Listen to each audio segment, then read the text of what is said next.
Last night, as has often been the case recently, Poland again had uninvited guests from Belarus.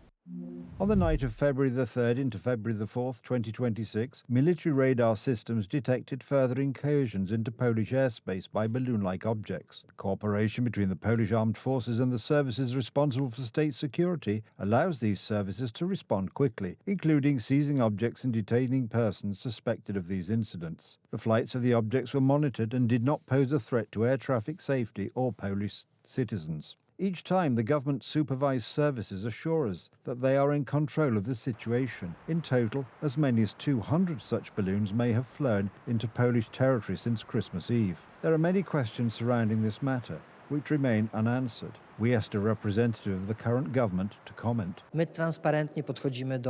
take a transparent approach to Polish security and the services are working. Even the smuggling balloons, which are located above the Polish border, of which there were many, have been clearly located and shown that they do not pose a threat, but are only smuggling balloons. But why are balloons coming from Belarus, seemingly automatically, being classified as smuggling balloons? We asked the deputy head of the Ministry of National Defence about this. The most important thing to do from the point of view of national security is to separate the two spheres. The sphere that threatens security, that is, we are talking about missile strikes, drones that may be armed. This is the responsibility of the armed forces, from the sphere that is smuggling.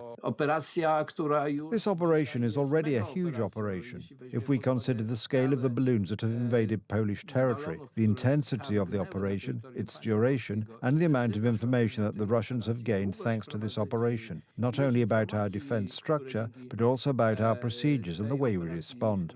But that's not all, because last week a drone fell on the premises of a specialized radio monitoring unit in Mszasnysz, and after information about it leaked to the media, it quickly became a toy drone on a railway line to Ukraine.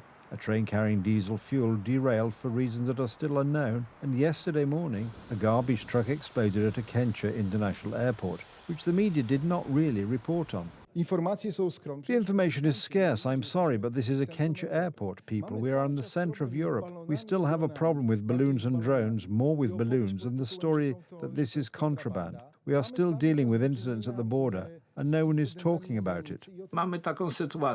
We have a situation where there is no serious discussion, where the instruments that the Polish army has at its disposal are not being used. On the contrary, they are being paralyzed because this government relies solely on propaganda camouflage. It may be said that such incidents are becoming commonplace in Poland. Since the autumn, our eastern border has been crossed repeatedly by objects flying in from Belarus. The services are monitoring these objects, but according to experts, this is not enough.